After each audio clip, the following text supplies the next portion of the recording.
सभी अपना अपना स्थान ले लेंगे। आज हम सभी के मध्य फरिश्ता स्थिति लिए हुए, फरिश्ता रूप भी धारे हुए परम आदरणीय जानकी दादी जी की धारणाओं की प्रतिमूर्ति अपनी शक्ति से सभी को सिंचन करने वाली प्यारे बाप दादा और दादियों के इशारे से चलने वाली, साथ साथ 1949 में पूना में जन्मी और पूना में ही आदरणीय दादी जानकी की गोद में अलौकिक जन्म हुआ। साथ साथ 1968 में, उससे पहले क्योंकि आप 8 वर्ष की आयु में ही आप इंग्लैंड चले गए, आपकी परवरिश, आपकी स्कूलिंग, आपकी हाई स्टडीज वहीं हुई। 1968 में आपका जब ये दिल हुआ कि और जाना जाए आदरणीय दादी जानकी जी के सानिध्य में, सृष्टि के महानायक आदि पिता ब्रह्मा बाबा को पत्र लिखकर आपने अपने जीवन का अनुभव फैसला लिया। देश विदेश में शिव बाबा का परचम लहराती हुई आप आगे आगे आगे बढ़ती गई। साथ साथ यूरोप, मिडिल ईस्ट के ब्रह्मा कुमारीज के आप डायरेक्टर हैं और वर्तमान समय additional administrative head of Brahma Kumaris हैं। आदरणीय दीदी जिनके रूप में वो सौम्यता, वो माधुर्य, वो पवित्रता की आभा जिनको देखते ही बिखर जाती है, ऐसी परम आदरणीय दीदी का हम हृदय की धड़कन और कर्तन से बहुत बहुत अभिनंदन करते हैं, स्वागत करते हैं, सम्मान करते हैं। और मैं साथ साथ बहनों से निवेदन करूंगी कि वो तिलक, पटका और बैज से देवी का सम्मान करें। साथ साथ सोनिका बहन और भारती बहन से कहूंगी साथ साथ पुष्प गुच्छ देकर भी आदरणीय दीदी का सम्मान करेंगे।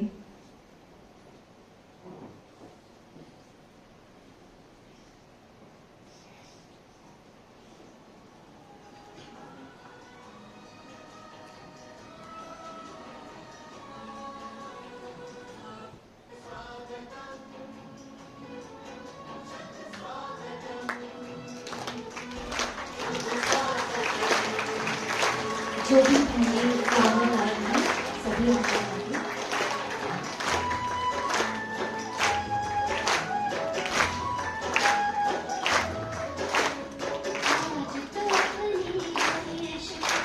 आदरणीय दिनेश भाई जी, सरला बहन जी, आप भी आदरणीय दीदी का स्वागत करें। प्रांजल बहन व अंजू बहन जी, आप भी दीदी का स्वागत करें। आदरणीय उमेश भाई जी, प्रमिला बहन जी, ऑनर ऑफ इटर्नल ओएसिस, कृपया आप भी आदरणीय दीदी का स्वागत करें। श्री कला बहन, सीमा बहन जी, आप भी प्लांट देकर आदरणीय दीदी का स्वागत करें। साथ साथ सिंघा भाई जी, मीना बहन जी भी कृपया आकर आदरणीय दीदी का स्वागत करें।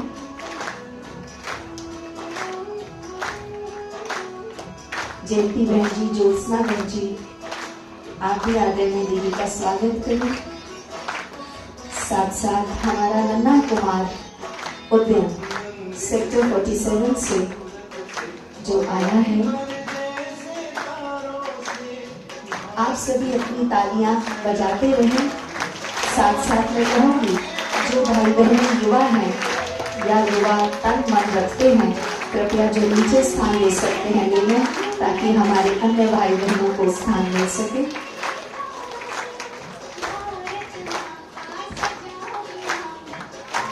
भारती बहन जी, स्वागत करें आपकी आदरणीय दीदी का।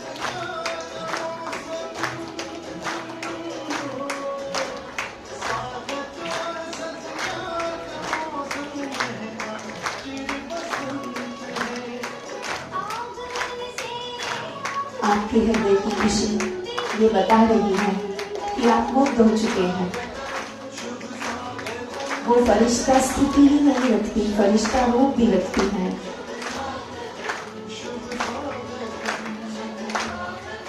और ये नन्हा कुमार जो कि अपने हृदय के भाव में हम सब की तरफ से आदरणीय दीदी का स्वागत करेंगे।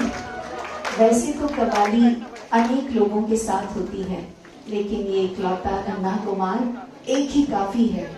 कहते हैं 100 ब्राह्मणों से उत्तम एक कन्या और 60 कन्याओं के बराबर एक कुमार। तो ऐसे कुमार के लिए जोरदार तालियां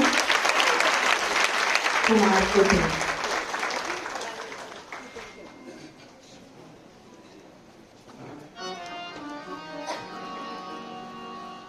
स्वागतम स्वागतम स्वागतम। कृपया तालियों का सहयोग सब देंगे।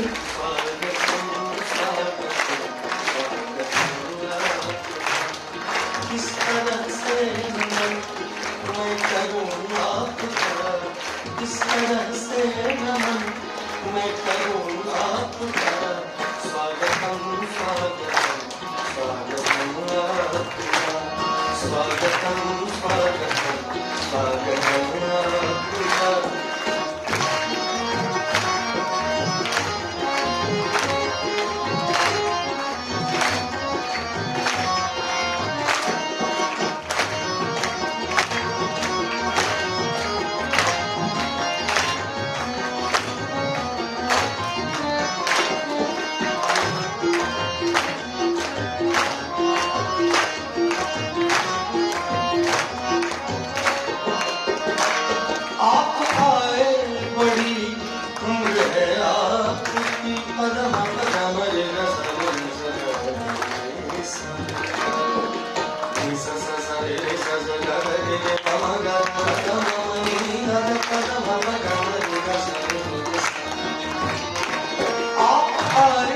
बड़ी उम्र है आपकी, आप आए बड़ी उम्र है आपकी।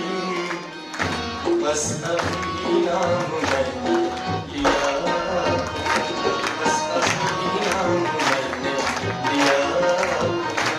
किस तरह से नमन मैं करूँ आपका, किस तरह से नमन मैं करूँ आपका। स्वागतम स्वागतम स्वागतम स्वागतम स्वागतम स्वागतम आपका।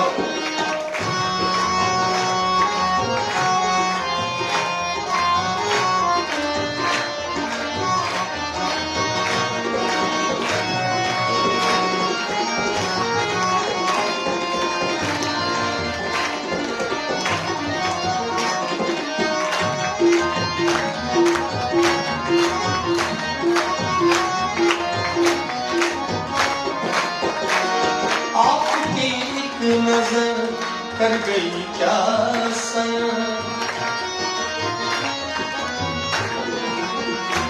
आपकी एक नजर कर गई क्या असर, आपकी एक नजर कर गई क्या असर। मेरा दिल था मेरा हो गया, मेरा दिल था मेरा हो गया। किस तरह से नमन मैं करूँ आपका, किस तरह से नमन मैं करूँ आपका।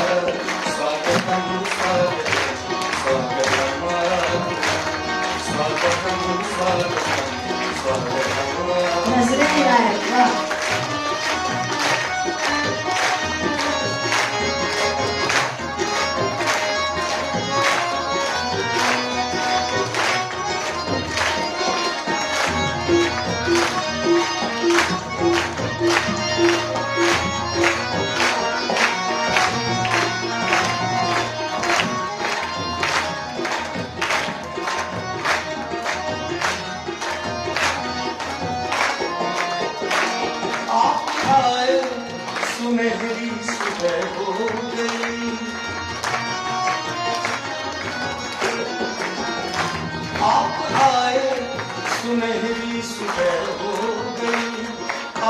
आए सुनहरी सुबह हो गई, बहुत प्यारा लगा आना आपका, बहुत प्यारा लगा आना।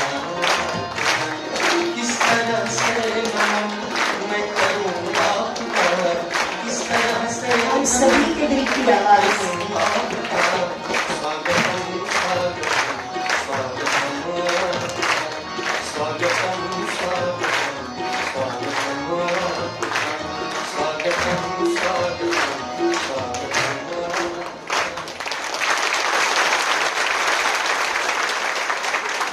बहुत बहुत शानदार कुमार, आपने इस सभा में एक लहर फैला दी, वो खुशी, वो प्रेम की। आदरणीय दीदी के आने से ये तो हम समझ गए कि वर्किंग डेज में भी इतनी गैदरिंग हो सकती है, वो भी गुड़गांव में। अपने लिए भी जोरदार तालियां बजाएं। और अब हम सब उसका भी धन्यवाद करें जिसने आज का ये दिन, ये सुनहरे पल दिए। अब हम प्यार से श्री बाबा की याद में बैठेंगे और फिर श्वेत वस्त्रधारिणी, ज्ञान वीणा वादिनी, अमृत कलशधारी आदरणीय जयंती दीदी से हम सब बाबा के महावाक्य सुनेंगे और फिर उसके बाद उनके अनुभव के रत्न हम सब प्राप्त करेंगे। अभी हम सब 2 मिनट बाबा की याद में।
Good morning. सचमुच गुरुग्राम ने कमाल कर दी। सवेरे सवेरे इतना सुंदर परिवार इकट्ठा हुआ, इतने सब कुछ आकर के पहुंचे हैं बाबा की मुरली सुनने के लिए। बाबा भी ऊपर से देख रहे हैं, वो बाबा भी खुश होते हैं कि बच्चों को मुरली का इतना कदर है जो भागते भागते आकर पहुंचे हैं। तो आज बाबा की मुरली स्टडी पर, आजकल वैसे भी आप लोगों को ध्यान होगा कि कई मुरलियाँ बाबा एजुकेशन, स्टडी, पढ़ाने वाला कौन, पढ़ाई क्या है, इस बात पर विशेष ध्यान खिंचवाते रहे हैं। तो ये है 9 तारीख की मुरली, सितंबर मास की। बाबा के बहुत मीठे महावाक्य है। बाबा कहते हैं, मीठे बच्चे, अपने ऊपर आप पे ही कृपा करनी है। कृपा के साथ हाथ पर अपने पर करेंगे। पढ़ाई में ज्ञानप करो, कोई भी विक्रम करके अपना रजिस्टर खराब नहीं करो। प्रश्न, इस ऊंची पढ़ाई में पास होने के लिए मुख्य शिक्षा कौन सी मिलती है? इसके लिए किस बात पर विशेष अटेंशन चाहिए? हर एक अपना उत्तर बुद्धि में तैयार रखे। मैं समझती हूँ कि हर एक इस उत्तर को तो जानता ही है। इस पढ़ाई में पास होना है तो आंखें बहुत बहुत पवित्र होनी चाहिए, क्योंकि ये आंखें ही धोखा देती है, ये ही क्रिमिनल बनती है। शरीर को देखने से ही कर्म इंद्रियों में चंचलता आती है, इसलिए आंखें कभी भी क्रिमिनल ना हो। पवित्र बनने के लिए भाई बहन होकर रहो। याद की यात्रा पर पूरा पूरा अटेंशन दो। आजकल बाबा की जो बातें चल रही है उसमें आंखों पर बाबा कई बार अभी ध्यान खिंचवाते हैं। बाबा जो कहते हैं कि कर्म इंद्रियों की चंचलता, उसमें न सिर्फ काम विकार की बात परंतु लोभ की भी बात। कुछ चीज अच्छी देखी, उठा के खा ले। लोभ, अहंकार, क्रोध, ममता, ये सब बातों का कनेक्शन है आंखों के साथ। परंतु बाबा तो ऐसे नहीं कहते कि आंखें निकाल दो। बाबा तो कहते परिवर्तन लाओ, बिल्कुल अपने कर्म इंद्रियों पर जीत प्राप्त करो। और गीत है, धीरज धर मनवा, तेरे सुख के दिन आ रहे। ओम शांति। ये किसने कहा? बेहद के बाप ने बेहद के बच्चों को कहा। बाबा याद दिला रहे हैं कौन बोल रहा, किसके साथ बात कर रहा। जैसे कोई मनुष्य बीमारी में होता है तो उनको आथत दिया जाता कि धीरज धरो, तुम्हारे सब दुख दूर हो जाएंगे। उनको खुशी में लाने के लिए आथत दिया जाता है।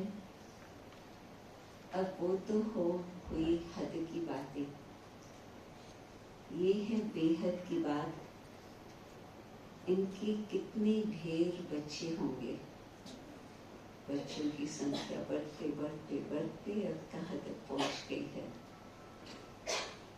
सबको बेहद के बच्चों के लिए बाबा कहते सिर्फ ब्राह्मणों के लिए नहीं, सबको दुख से छुड़ाना है।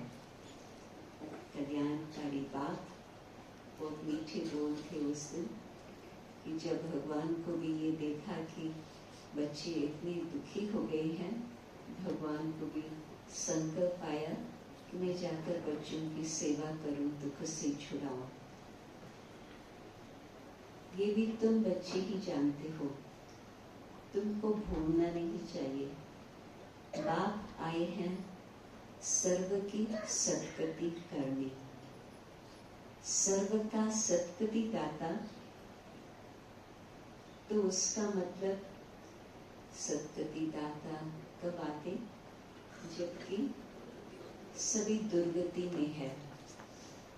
सारी दुनिया के मनुष्य मात्र, उसमें भी खास भारत आम दुनिया कहा जाता है। खास तुम सुखधाम में जाएंगे। जिस स्थान पर सुखधाम बनने वाला है, उसी स्थान पर देखते हैं कि वैसे तो कहेंगे सारा संसार ही दुखी, परंतु भारत में कुछ थोड़ा परसेंटेज अधिक ही कहेंगे। बाकी सब शांति धाम में चले जाएंगे।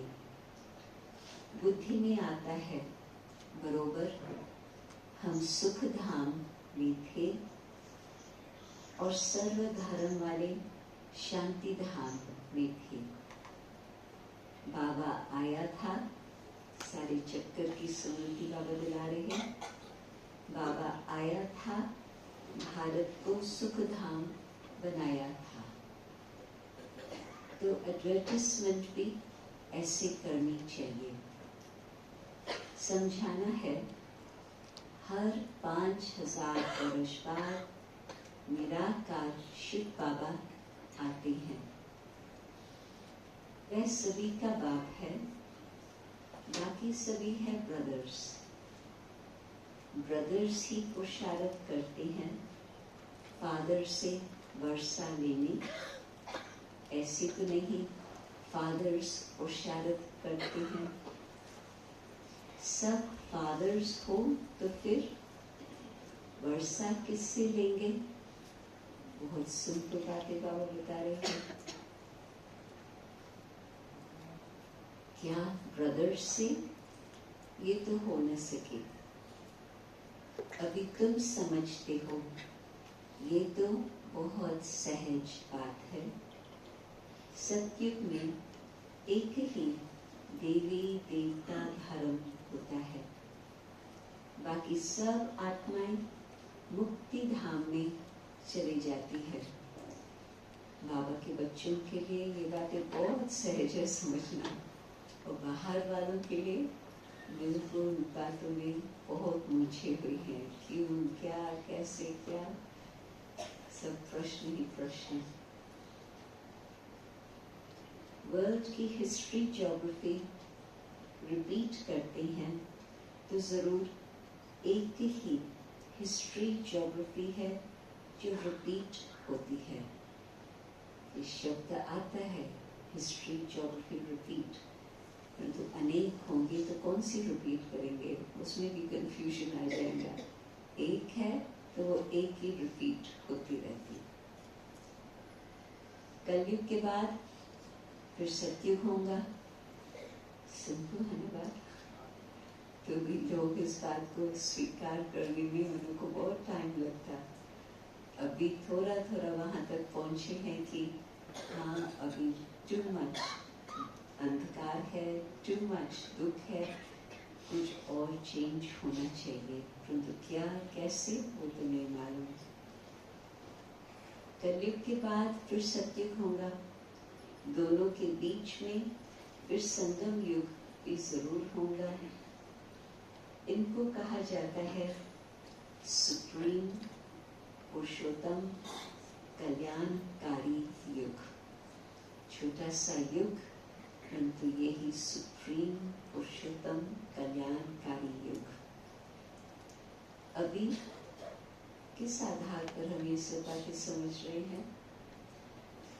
हाँ, भक्ति की थी भगवान को पाने के लिए, तो भगवान जब मिला तो भगवान जादू का काम क्या करता? अब तुम्हारी बुद्धि का ताला खुला है। न आत्मा को जानते थे, न परमात्मा को, न कुछ और बातें दिमाग में थी। अभी बाबा ने सब बातें स्पष्ट करके बताई है। तो जब बुद्धि का ताला खुला है तो समझते हो ये तो बहुत सहज बात है। नई दुनिया और पुरानी दुनिया। पुराने झाड़ में जरूर बहुत पत्ते होंगे। एक एक आत्मा इस तलक वृक्ष का पत्ता, तो गिनती के बाहर आज का पत्ता जो अनेक अनेक अनेक सब तरफ मनुष्य मनुष्य मनुष्य नजर आते। नए झाड़ में थोड़े पत्ते होंगे, वो है सतो प्रधान दुनिया, और इनको तमो प्रधान कहेंगे। तुम्हारा भी नंबरवार पुरुषार्थ अनुसार बुद्धि का ताला खुला है, क्योंकि बाबा ने टच किया तो बुद्धि का ताला खुला, परंतु और खुलता जाए जिसमें सब बातें अच्छी तरह से समझ में जाए। उसका कनेक्शन फिर है दूसरे टॉपिक के साथ, याद।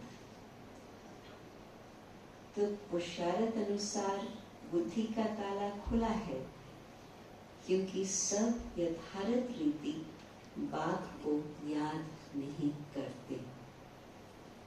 यथार्थ रीति याद, आज तो बाबा की जो अव्यक्त इशारे मिल रही हैं, यथार्थ याद बिल्कुल ऐसी ज्वालामुखी याद किसको कहते, बाबा बताते जा रहे हैं। तो धारणा भी नहीं होती, पूरा समझा नहीं तो धारणा कहाँ से होगी? बात तो पुरुषार्थ कराते हैं, परंतु साथ साथ दूसरी बात का भी बिल्कुल हिसाब किताब बनता, परंतु कहाँ कहाँ तो तकदीर में नहीं है।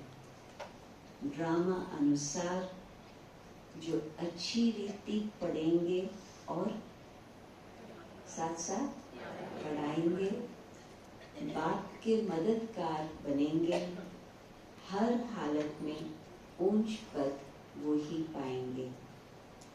स्कूल में स्टूडेंट भी समझते हैं हम कितने मार्क्स से पास होंगे। तीव्र वेगी जोर से पुरुषार्थ करते हैं, ट्यूशन के लिए टीचर भी रखते हैं, एक कैसे भी करके पास हो गए। यहाँ भी बहुत गैलप करना है, अपने ऊपर कृपा करनी है। बाबा से अगर पूछे अब शरीर छूटे तो इस हालत में क्या पद पाएंगे, तो बाबा झट बताएंगे। मेरे सामने की सीन है साकार बाबा की। 3 आत्माओं ने बाबा से ये प्रश्न पूछा। एक इंदिरा माता होने वाली, कौन है जो उसको जानता? कोई नहीं। बॉम्बे वाले वो जानते थे उसको अच्छी तरह से। उस 1960 में ज्ञान में आई और बहुत फास्ट गैलप किया। 5 छोटे छोटे बच्चे थे, बिल्कुल छोटे छोटे। तो बाबा कहते थे उनको 5 चिकन्स है। तो बाबा से उसकी बहुत अच्छी रूले हाथ चलती थी। बिल्कुल छोटा सा परिवार था, सब नजदीक थे। तो जब बाबा ने ये मुरली चलाई, उस समय फिर हम छोटा सा ग्रुप लंदन पूना के बाबा के सामने थे, तो उसने बाबा से ये प्रश्न पूछा बाबा के कमरे में। बाबा का कमरा तो बहुत छोटा था, गद्दी, बाबा का खटिया और एक छोटा टेबल, बस इतना ही था बाबा का कमरा। फिर उसको बढ़ाते गए हैं। तो बाबा गद्दी पर बैठी हैं बिल्कुल यहाँ नजदीक, और बाबा से भी कहती है, बाबा आपने कहा था हम आपसे पूछ सकते हैं, तो मैं आपसे पूछूं बाबा मेरा पद क्या होगा? तो बाबा ने बड़ी मीठी गहरी दृष्टि उसको देख करके कहा, आज की हालत में 108 का विजय माला का दाना बन गई, परंतु और भी पुरुषार्थ करेंगे और भी आगे बढ़ने की मार्जिन है। तो वो तो बहुत खुश हो गई, बाबा की गारंटी मिल गई विजय माला का दाना बनने के लिए। परंतु मैं खास ये क्यों उसकी कहानी सुना रही हूँ, क्योंकि वो थी गृहस्थी बच्चे वाली, तो सारा दिन तो उसका घर में जाता था। सवेरे का क्लास, बच्चे सोए हुए हैं तो वो भागते भागते क्लास में आती थी। फिर रात्रि के समय, जिस समय 9 बजे बच्चे सो जाते थे, सब लास्ट बच्चा 9 बजे सोता था। फिर उसने दादी से पूछा था कि मैं क्या पुरुषार्थ करूं? तो दादी ने उसको कहा था कि तुम अपने पास एक लिस्ट बनाओ, किस किस बात में मुझे परिवर्तन लाना है, और वो लिस्ट तुम वहाँ चिपका के रखना जहाँ पर रोज तुम्हारी आंखें वहाँ पर जाए। तो जो उसका अलमारी थी, कबट था, बाहर में उसको चिपकाया, घर में तो सास भी थी और भी थे, तो फिर उसने अलमारी के अंदर वो चिपकाया। तो जब हर रोज सवेरे कपड़े निकालती थी, शाम को कपड़े रखती थी, तो फिर वो लिस्ट देखती थी, तो एक एक बात को वो टिक करती जाती थी, और एक लिस्ट पूरी हुई तो ऐसे कि वो संपन्न बन गई। फिर दूसरी लिस्ट और सूक्ष्म और सूक्ष्म, जो पहले इतना ध्यान नहीं जाता कि ये भी हमारी गलती है, परंतु गृहस्थी होते भी ये उसका पुरुषार्थ चला। और फिर साथ साथ उसने दादी को ये भी कहा, दादी सारा दिन तो मैं कोई सेवा नहीं करती हूँ, बच्चों की ही देख देख करनी होती, एक स्कूल से जाता है आता है फिर दूसरा जाता है, ये सब धंधा माताओं को तो मालूम है, भाइयों को भी मालूम है। छोटे बच्चों को बड़ा करना कोई सहज बात नहीं है आज के समय, सारे घर को भी चलाना संभालना वो भी उसके हाथ में ही था। तो दादी ने उसको दूसरी राय दी। दादी ने देखा कि इसको स्टडी का बड़ा अच्छा शौक है, वो अपना सिंधी में ही नोट्स लेती थी, और दादी ने उसको कहा, दादी को बाबा का वरदान मिला हुआ था क्लास कराने का, तो दादी हर रोज 50 से लेकर सवेरे बाबा के मुरली के आधार पर क्लास कराती थी। तो दादी ने कहा कि मुरली तो सब तरफ जाती ही है, परंतु जो नोट्स है जो तुम लेती हो, एक सप्ताह के नोट्स तुम, दादी के पास 4-5 बहनों की लिस्ट थी, एक थी लंदन में रजनी बहन, दूसरी थी अफ्रीका में, तीसरी थी हांगकांग में, इस तरह से 4-5 माताएं थी जो विदेश में रहती थी, परंतु पक्की ब्राह्मण थी। तो दादी ने कहा हर रोज तुम एक पत्र लिखो। उन दिनों में वो एरोग्राम आता था, 3 हिस्से होते थे एक तरफ और एक हिस्सा होता था, तो चौथा हिस्सा होता था पीछे की तरफ। तो दादी ने कहा कि तुम हर रोज किसी को भी पत्र लिखो, और वो अपना टर्न रख लो कि आज मुझे इसको लिखना, आज इस तरह से वो टर्न बनाओ। उस समय कार्बन कॉपी कोई बैठ करके बनाए वो भी इतना नहीं था, टाइपराइटर तो माता थी, इतना कोई जानती नहीं थी, परंतु वो हाथ से बैठ के वो नोट्स लेती थी अपने, पहले तो अपनी बुक में, फिर सारे सप्ताह का सार उस एक तरफ के एरोग्राम में लिखती थी, और दादी फिर जो छोटा सा टुकड़ा होता था अपनी याद प्यार लिखती थी। तो इस तरह से उस आत्मा ने विश्व की सेवा की। आप सोचो जिन माताओं के पास ये पत्र पहुंचा, ज्ञान का खजाना, दादी का प्यार भरा भी पत्र, तो उन को कितना उमंग खुशी आई होगी कि दूर बैठे भी बाबा हमारी किस तरह से पालना की। तो एक तो स्टडी पर ध्यान, दूसरा फिर परिवर्तन पर ध्यान, और तीसरा फिर कोई न कोई अपने लिए साधन निकाल सकते हैं सेवा का। फर्स्ट सेवा दादी जानकी की क्या थी, मालूम है किसको? नहीं मालूम होगा। फर्स्ट सेवा जो दादी जानकी की थी वो बंधन से छोड़ के, बंधन मुक्त होकर के बाबा के पास आकर पहुंची। तो बाबा ने दादी के बाप को कहा था कि आश्रम के बाजू में ही, कराची में, सब तो पहले हैदराबाद में थे, बाजू में आप मकान ले लो और वहाँ पर तुम परिवार के साथ सेटल हो जाओ। तो बाबा देखता था कि उसकी आंखों में प्रश्न है, वो तो समझता था मैं समर्पण होकर के यहाँ आकर के रहूं। तो बाबा ने उसको कहा नहीं, बाबा को जब बाजार में कुछ काम होगा तो बाबा फिर आपको ही भेजेगा। वो मार्केट वालों को भी जानता था। तो बाबा नहीं चाहता था कि कोई समर्पित जो सेंटर पर रहने वाले हैं वो मार्केट में जाए इस तरह से। तो बाबा उसको ही सेवा देता था। कुछ भी कारोबार की बातें होती थी तो बाबा ने उसलिए उसको वहाँ पर ही रखा था। तो फिर जब दादी बंधन से मुक्त होकर के आई, बाबा को मालूम था कि जिस घर से ये निकली है वो वैसे ही उसको छोड़ने वाली नहीं है। क्यों? क्योंकि दादी ने उनको बहुत सुख दिया हुआ था। उसकी फिर और कहानी। परंतु फिर दादी ने वहां पर ही दादी रही घर पे। बाबा ने कहा कि तुम यहाँ आकर रहेंगी तो हमारा दरवाजा आकर खुरकाएंगे, परंतु तुम वहां रहेंगी तो बाप साथ है तो तुम बाप के घर पे हो, कोई तकलीफ।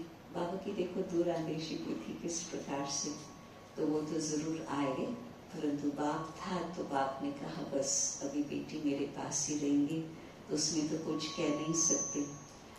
तो दादी भी सोचती थी कि बस क्लास सुना, नाश्ते के लिए भी नहीं रुकना, बस घर जाना। नजदीकी था परंतु घर जाना। तो दादी ने सोचा मैं क्या सेवा कर सकती। तो दादी वहाँ की जो माता थी उसको कहती थी तो मुझे पापड़ का आटा बांध के दो। तो हर रोज दादी इतना सा आटा घर ले जाती थी बेल के। सबको नहीं आता है पापड़ बेलना, हमको तो या भाइयों को तो नहीं आता होगा, बहुत पतला पतला महीन। तो दादी को तो सब कलाएं आती थी, तो बहुत अच्छी तरह से बेल के सुखा करके फिर वो ले आती थी पापड़ घर के बने हुए।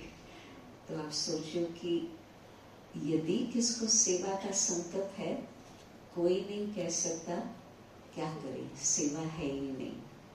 कुछ न कुछ अपना रास्ता निकाल सकते अपने समय को सफल करने के लिए। तो ये जो बाबा कहते हैं कि बिल्कुल बाबा से आकर के पूछो, तो गृहस्थी माता को बाबा ने कहा विजय माला का दाना किस आधार पर।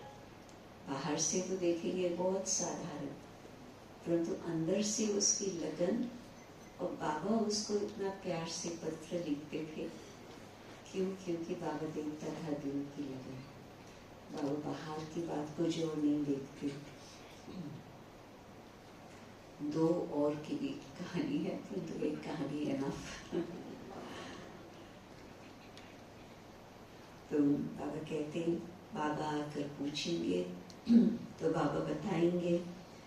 ये तो बहुत सहज समझने की बातें हैं।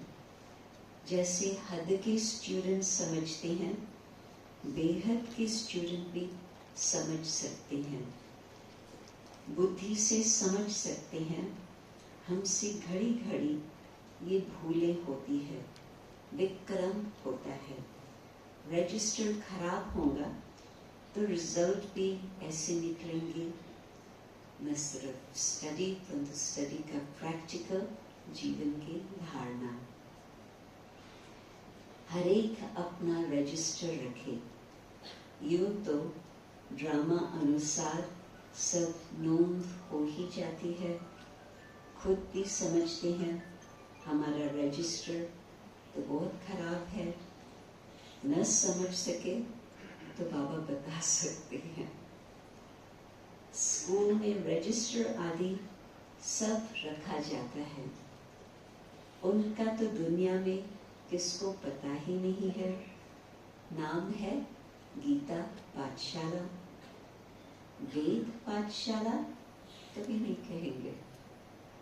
वेद, उपनिषद, ग्रंथ आदि किसकी भी पाठशाला नहीं कहेंगे। पाठशाला में एम ऑब्जेक्ट है, हम भविष्य में ये बनेंगे। कोई वेद शास्त्र बहुत पढ़ते हैं तो उनको भी टाइटल मिलते हैं, कमाई भी होती है। कोई कोई तो बहुत कमाई करते हैं, परंतु लौकिक हिसाब से वेद शास्त्र पढ़ करके उसको कमाई करो तो बाबा कहते वो कमाई कोई अविनाशी कमाई नहीं है, साथ नहीं चलती है। ये सच्ची कमाई साथ चलनी है, बाकी सब खत्म हो जाती है। तुम बच्चे जानते हो हम बहुत बहुत कमाई कर रहे हैं। एक एक मुरली का महावाक्य कितना वैल्यूबल है, वो आप अपने पास दिल को समा करके रखो, संभाल के रखो, औरों को दान करते जाओ तो कितनी कमाई हो गई। हम बहुत बहुत कमाई कर रहे हैं, हम विश्व के मालिक बन सकते हैं। सूर्यवंशी डिनेस्टी है तो जरूर बच्चे पद पर बैठेंगे, बहुत ऊंच पद है। तुमको सपन में भी नहीं था कि हम पुरुषार्थ कर राज्य पद पाएंगे। आज तक तो किसी ने कोई राज पद सिर्फ पढ़ाई से नहीं पाया, और हम तो सब साधारण कैसे समझ सकते थे कि राज पद पाने के हम योग्य बन सकते। इनको कहा जाता है राजयोग। वो होती है बैरिस्ट्री योग, डॉक्टरी योग। पढ़ाई और पढ़ाने वाला याद रहता। यहाँ भी ये है सहज याद, याद में ही मेहनत है। अपने को देही अभिमानी समझना पड़े। आत्मा में ही संस्कार बढ़ते हैं। बहुत आते हैं जो कहते हैं हम तो शिव बाबा की पूजा करते थे, परंतु क्यों पूजा जाता ये नहीं जानते। शिव निराकार क्या किया था जिसकी इतनी पूजा हो रही। शिव को ही बाबा कहते हैं और किसको बाबा नहीं कहेंगे। हनुमान, गणेश आदि की पूजा करते हैं, ब्रह्मा की पूजा नहीं करते। अजमेर में भर मंदिर है, वहाँ के थोड़े ब्राह्मण लोग पूजा करते होंगे, बाकी गायन आदि कुछ नहीं। ब्रह्मा बाबा की विशेषता इतनी नम्रता जो बाबा ने अपने को गुम कर दिया। बिल्कुल आंखों के सामने शिव बाबा रहे, मैं न रहूं। बाबा का इतना इंटरनल गुप्त पुरुषार्थ कि मैं नहीं याद रहूं परंतु बाबा याद रहे। श्री कृष्ण का, लक्ष्मी नारायण का कितना गायन है, ब्रह्मा का नाम भी नहीं। क्योंकि तो बाबा दूसरी बात कहते हैं, ब्रह्मा तो इस समय सांवड़ा है, फिर बाप आकर इनको अडॉप्ट करते हैं। ये तो बहुत सहज है। आपने कितनी बार याद दिलाया, याद भी सहज है, ज्ञान भी सहज है। तो बाप बच्चों को भिन्न भिन्न प्रकार से समझाते हैं। बुद्धि में ये रहे, शिव बाबा हमको सुना रहे हैं। वो बाप भी है, टीचर भी है, गुरु भी है। शिव बाबा ज्ञान का सागर हमको पढ़ाते हैं। अभी तुम बच्चे त्रिकालदर्शी बने हो। ज्ञान का तीसरा नेत्र तुमको मिलता है।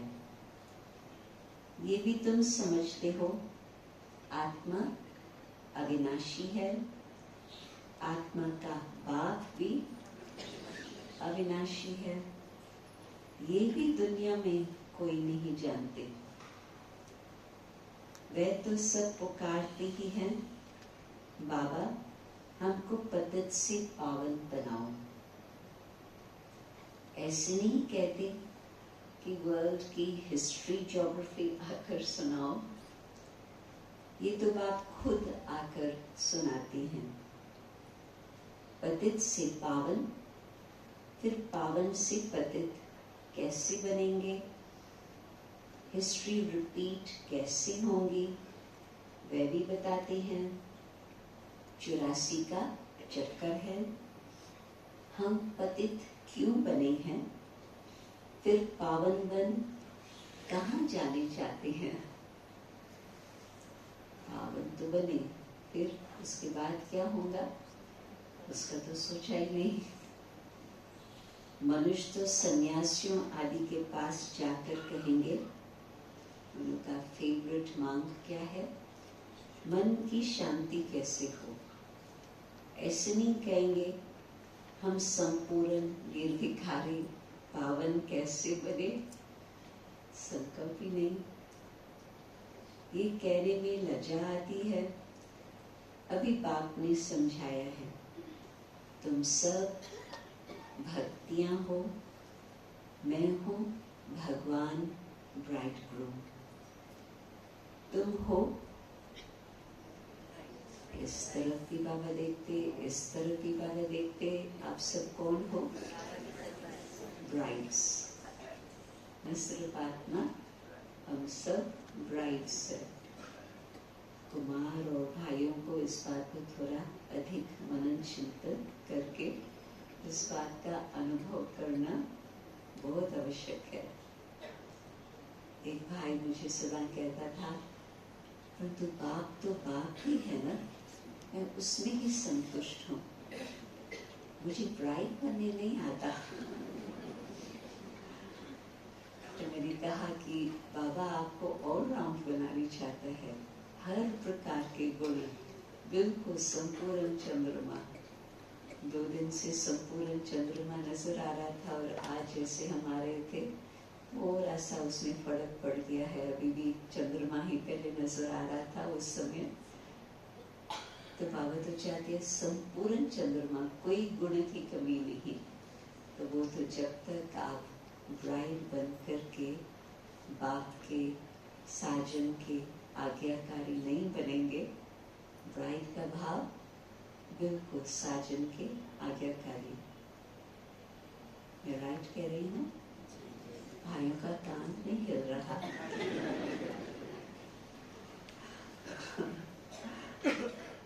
तुम हो ब्राइड्स, तुम सब मुझे याद करते हो। मैं मुसाफिर बहुत ब्यूटीफुल हूँ। सारी दुनिया के मनुष्य मात्र को ब्यूटीफुल बाबा किस रीति से, न सिर्फ खुद ब्यूटीफुल, परंतु सारी दुनिया के मनुष्य मात्र को खूबसूरत बनाता हूँ। वंडर ऑफ द वर्ल्ड स्वर्ग ही होता है। यहाँ 7 वंडर्स गिनती है, वहाँ तो वंडर ऑफ द वर्ल्ड एक ही स्वर्ग है। बाप भी एक, स्वर्ग भी एक, जिसको सभी मनुष्य मात्र याद करते हैं। यहाँ लोग समझते हमने बहुत वंडर्स देखे हैं, बहुत वंडर्स बनाए हैं, यहाँ तो कुछ भी वंडर है नहीं। तुम बच्चों के अंदर धीरज है कि अब सुख के दिन आ रही है।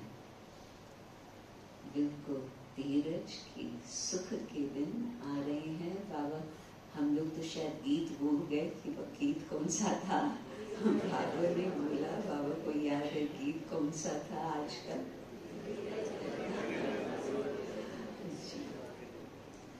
तुम समझते हो इस पुरानी दुनिया का विनाश हो तब तो राजाई मिले स्वर्ग की। अभी अजन राजाई स्थापन नहीं हुई है। ये उस समय की बात, आज की बात। मैं तो देखती हूँ कि जो अष्ट रत्न है वो तो स्पष्ट हो गए। वो तो 8 जो राजाई चलेंगी वो तो बिल्कुल क्लियर है। तो बाकी और जो कुछ है वो तो बहुत जल्दी फास्ट हो ही जाएगा। किंतु अभी तो 7 तो क्या 8 ही बिल्कुल क्लियर है। हाँ, प्रजा बनती जाती है। बच्चे आपस में राय करती हैं सर्विस की वृद्धि कैसे हो, सबको पैगाम कैसे देवें। बाप आदि सनातन देवी देवता धर्म की स्थापना करते हैं, बाकी सबका विनाश कराते हैं। ऐसे बाप को याद करना चाहिए ना, जो बाप हमको राज तिलक का हकदार बनाए, बाकी सबका विनाश करा देते। नेचुरल कैलामिटीज भी ड्रामा में नोंदी हुई है। इस बिगर दुनिया का विनाश हो नहीं सकता। इतना सारा बड़ा विश्व, तो जब पानी, आग, हवा सब तेज कटी कटी चलेंगी तो ही फिर पुरानी दुनिया का विनाश होगा। बाप कहते हैं अभी तुम्हारा इम्तिहान बहुत नजदीक है। मृत्यु लोक से अमर लोक ट्रांसफर होना है। जितना अच्छी रीति पढ़ेंगे उतना ऊंच पद पाएंगे, क्योंकि प्रजा अपनी बनाते हो। पुरुषार्थ कर सबका कल्याण करना चाहिए। चैरिटी बिगिंस एट होम, ये कायदा है। पहले मित्र संबंधी बरादरी आदि वाले ही आएंगे, पीछे पब्लिक आती है। शुरू में हुआ भी ऐसे, आस्ते आस्ते वृद्धि हुई। फिर बच्चों के रहने के लिए बड़ा मकान बना, जिसको ओम निवास कहते थे। बच्चे आकर पढ़ने लगे। ये सब ड्रामा में नूंद थी, जो फिर रिपीट होगा। इसको कोई बदल थोड़ी सकता। ये पढ़ाई कितनी ऊंच है, याद की यात्रा ही मुख्य है। अब फिर याद दिलाते, मुख्य आंखें ही बड़ा धोखा देती है। आंखें क्रिमिनल बनती है तब शरीर की कर्म इंद्रियां चंचल होती है। पहले इंद्रियों की बात, फिर वो मन की चंचलता। कोई अच्छी बच्ची को देखते तो बस उसमें फंस पड़ते। ऐसे बहुत दुनिया में केस होते हैं। गुरु की भी क्रिमिनल आई हो जाती है। यहाँ बाप कहते हैं क्रिमिनल आई बिल्कुल नहीं होनी चाहिए। भाई बहन होकर रहेंगे तब पवित्र रह सकेंगे। मैं देखती हूँ कि बहुत सारे परिवार के परिवार यहाँ आए हैं। कौन है जो युगल सहित आते हैं बाबा के पास?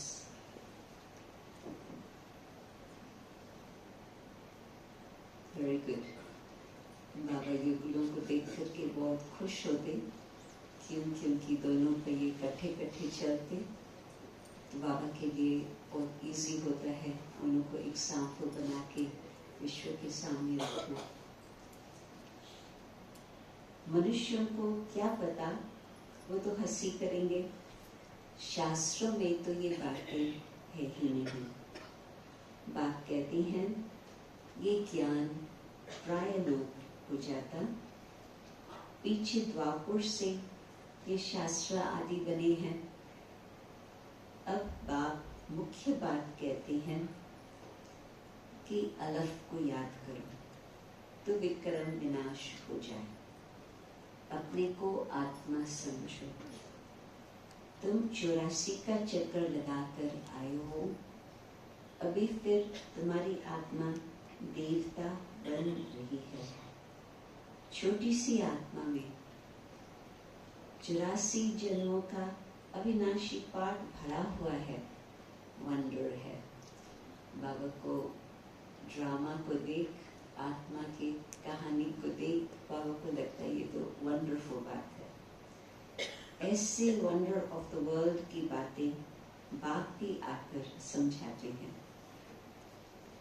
ये तो मुझे लगता है सभी को याद होगा कि स्वर्ग है वंडर ऑफ द वर्ल्ड, परंतु कलयुग में वंडर ऑफ द वर्ल्ड आत्मा है। मैं नहीं समझती किसको याद है ये point, right? Baba wonder of the world आत्मा को ही कहते। कोई का 84 जन्म का, कोई का 50-60 जन्मों का पाठ है। परम पिता परमात्मा को भी पाठ मिला हुआ है। ड्रामा अनुसार ये अनादि अविनाशी ड्रामा है। शुरू कब हुआ, बंद कब होगा, ये नहीं कह सकते, क्योंकि ये अनादि अविनाशी ड्रामा है। ये बातें कोई जानते नहीं। अच्छा, मीठे मीठे सीखी लगे बच्चों से माता पिता बाप दादा का याद प्यार और गुड मॉर्निंग। रूहानी बाप की रूहानी बच्चों को नमस्ते।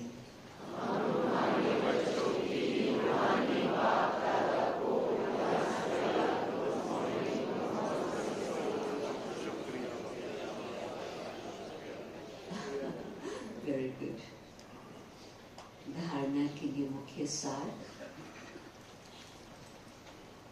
अभी इम्तिहान का समय बहुत नजदीक है, इसलिए पुरुषार्थ कर अपना और सर्व का कल्याण करना है।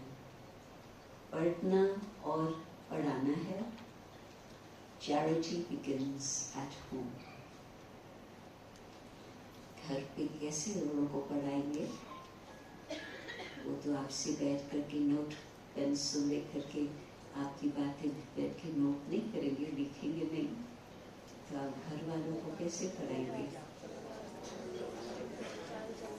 चाल और चलन से, चेहरे और चलन से।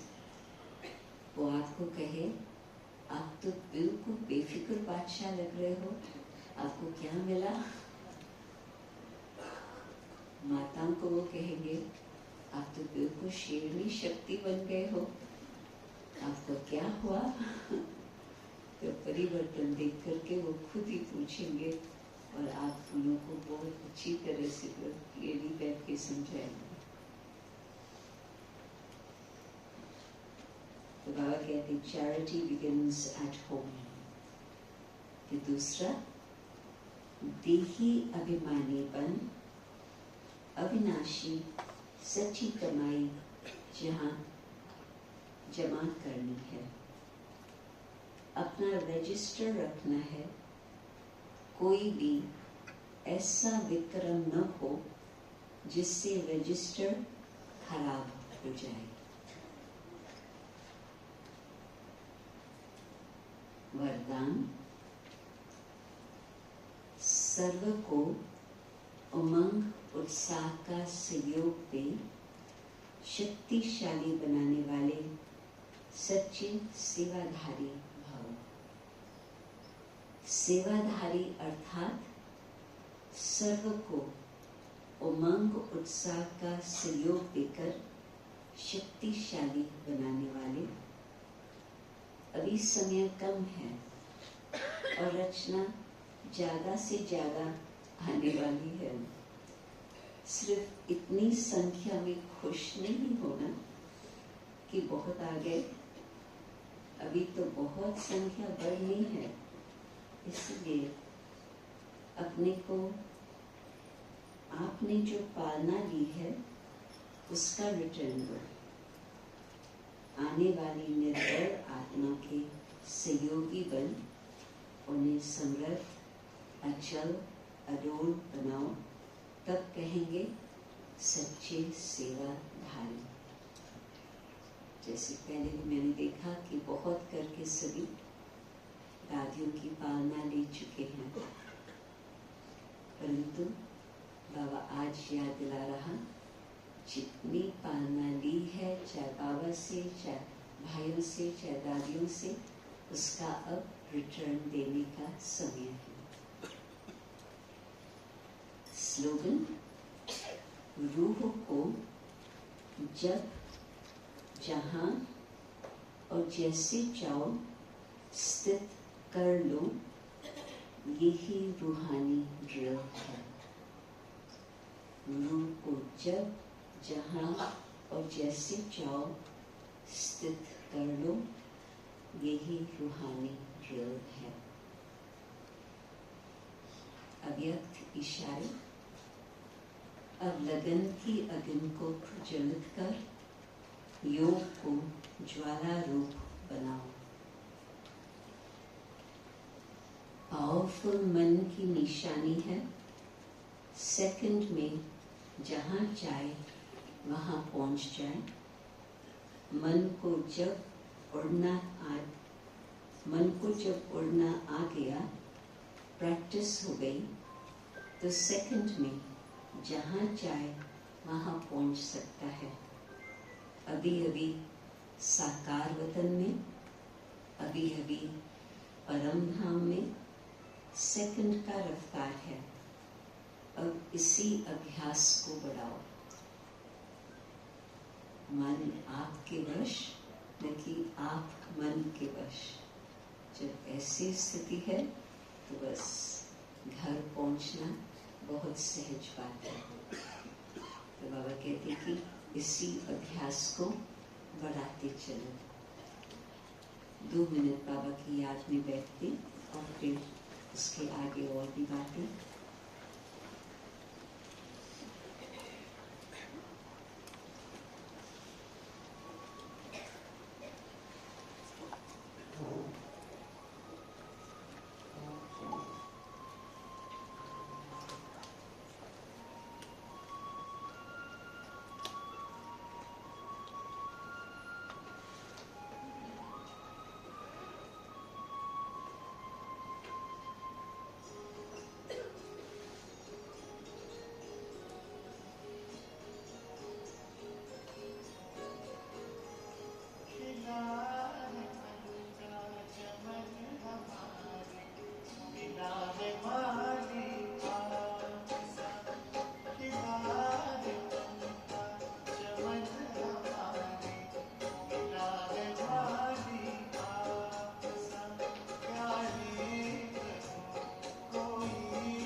बाबा की मुरली में अनेक बातें मिलती है मनन चिंतन करने के लिए और गहराई से समझ कर अपने में धारण करके उसका स्वरूप बनने के लिए। तो बाबा की कौन सी पॉइंट उठाए कौन सी न उठाएं, परंतु जब बाबा आज ये बता रहे थे कि बाबा ने आपको तीसरा नेत्र दिया है, मैं सोचती हूँ कि इस बात की प्रैक्टिस, हर बात बाबा कहते हैं प्रैक्टिस करो प्रैक्टिस करो। घर जाने की भी प्रैक्टिस करेंगे तो अंत समय फिर उसमें हम ये नहीं सोचेंगे कि जाए न जाए, जैसी ही सिचुएशन आएगी बस आत्मा उड़ के अपने घर वापस पहुंच ही जाएंगे। परंतु प्रैक्टिस जब की जाती है तो उसमें कई बातें सीखने को मिलता है और हर समय प्रैक्टिस करते चलो, सीखते चलो, आगे बढ़ते चलो। तो ये बात तो बाबा साकार मुरली में भी और अव्यक्त मुरली में भी कई बार बताई है कि बच्चे आपको तीसरा नेत्र है। दो नेत्र तो भगवान ने सबको दिए हैं, फिर किसका कुछ हो जाता है अलग बात, परंतु बच्चों को बाबा ने तीसरा नेत्र दिया है। क्यों? क्योंकि ये दो नेत्र जो है वो तो सिर्फ स्थूल चीजें देखते हैं, और यदि हम सिर्फ वहां तक ही रुक जाते तो फिर तो कलयुग की हालत देख रहे हैं, दो नेत्र से देखने की यहाँ तक पहुंचे हैं। जो कहते हैं कि नेत्रों का ही परिवर्तन करो, तो यहाँ से शुरू करते हैं कि ये नेत्र चेंज हो जाए, थोड़ा कठिन लगता है। परंतु बाबा ने आज बहुत अच्छी बात बताई कि बाबा आकर बुद्धि का ताला खोलते हैं, तो जैसे ही बुद्धि का ताला खुल गया मीन्स नेत्र खुल गया। पहले जो मैं नहीं देख पाती थी अभी मैं देख सकती हूँ। तो पहले तो खुद को देखना कि मैं कौन हूँ, बाप को देखना वो कौन है, और बाकी सभी को देखना कि वो कौन है। और बाबा सिर्फ ब्राह्मणों के लिए नहीं कहते, आज भी बाबा ने खास याद दिलाया, सारे विश्व की आत्माओं का बाप सबको दुख से छुड़ाने आए हैं। तो बाबा हर एक को किस दृष्टि से देखते? ये आत्मा है, ये मेरी संतान है, ये मेरे बच्चे हैं। तो हम सबको किस दृष्टि से देखें? ये हमारे भाई हैं। बाबा भाई बहन के ऊपर भी ले जाते और कहते हैं कि भाई भाई की दृष्टि से देखो। तो बुद्धि का ताला खुल गया, तीसरा नेत्र खुल गया, दृष्टि बदल गई। आप सोचो कि दादी विदेश आई और 40 वर्ष के अंदर सारे विश्व की सेवा का फाउंडेशन लग गया। उसके बाद भी थोड़े थोड़े सेंटर्स खुले हैं, परंतु जो मुख्य कारोबार थी वो दादी के होते स्थापना का कार्य विदेश का फाउंडेशन लग गया था। टीचर सब तरफ के लिए तैयार हो गई थी, और उसमें भी अभी भारतवासी विदेश में बहुत है। परंतु जब दादी ऑस्ट्रेलिया गई, भारतवासी एक परिवार था बस। जब अमेरिका में सेवाएं शुरू हुई, वहाँ पर भी कुछ गिनती के ही परिवार थे, ज़्यादा नहीं थे। अफ्रीका में शुरू से ही भारतवासी बहुत थे। इंग्लैंड में भी जो पहले क्लास दादी जब आई है, भारतवासियों का 4 का क्लास था और विदेशियों का करीब 8 का था। तो आप सोचो कि दादी ने किस प्रकार से अभ्यास किया होगा। बस ये आत्मा है। और बाबा ने दादी को बहुत अच्छा मंत्र दिया था। जब बाबा से छुट्टी ली थी और मैं भी दादी के साथ फिर जा ही रही थी, तो ये है अप्रैल 1974 की बात। उस समय बाबा छोटे कमरे में ही दादी को विदाई दे रहे थे। बाबा गद्दी पर बैठे हैं, दादी सामने है, बाकी और भी दीदी दादी सभी और उस छोटे से कमरे में बड़े दादाएं भी सब थे। तो दादी ने बाबा को कहा कि बाबा मैं तो इंग्लिश भी नहीं जानती हूँ, मैं क्या जाके वहाँ करेंगी। तो बाबा ने कहा भाषा की तो बात बड़ी नहीं है, तुमको ट्रांसलेटर मिल जाएंगे, परंतु तुम ये सोचो कि उनको कथा सुनने की आदत नहीं है। भारत में तो लंबी कथाएं सुनने की आदत है, तो सब शांति से बैठ करके लंबी कथाएं सुन रहे हैं। वहाँ पर उनको ये आदत ही नहीं है, तो आपको उनको कुछ अनुभव कराना होगा। वो यदि अनुभव करेंगे तो उनको लगेगा कि हाँ यहाँ कुछ विशेष बात है, कुछ नई बात है। तो आप ये लक्ष्य रखना कि उनको मैं तुरंत ही दृष्टि द्वारा कुछ अनुभव कराऊं।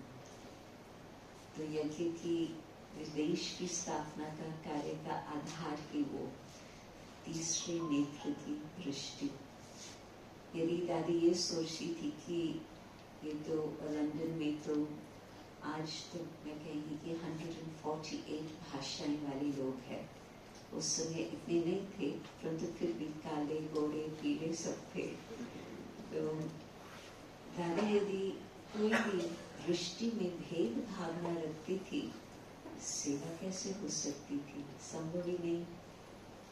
तो दादी ने जिस तरह से बाबा की आज्ञा को जीवन में पालन करके न सिर्फ उस समय की जो आज्ञा थी, परंतु साकार मुरली के आधार पर, और तब तक अव्यक्त मुरलियां भी शुरू हो गई थी, तो अव्यक्त मुरलियों के आधार पर जो बाबा ने ट्रेनिंग दी, दादी हर बात का प्रैक्टिस अथवा रिहर्सल करती थी। और फिर उस समय जब सेवा की बात होती थी, फिर वो प्रैक्टिकल उसका हम सबूत देखते थे। तो हमारी दृष्टि ऐसे हो जो हम और कोई बात को न देखें। भारत में भी नॉर्थ का, साउथ का, ईस्ट का, वेस्ट का बहुत फर्क है। भाषा में भी फर्क है, भोजन में भी फर्क है। आजकल कपड़े तो सब एक ही समान पहन लेंगे, परंतु आज तक भी भोजन का तो बहुत फर्क है और कल्चर का भी फर्क है। तो यदि हम भी आज कहाँ पर भी हो, चाहे भारत हो चाहे विदेश हो, यदि हम तीसरे नेत्र का ध्यान रखते हैं कि वो मेरा खुला हुआ हो और मैं सबको उस समदृष्टि से देखूं, आप सोचो कितना फर्क हो सकता। परंतु बाहर वालों की बात अलग, वो तो फिर भी इजी होता।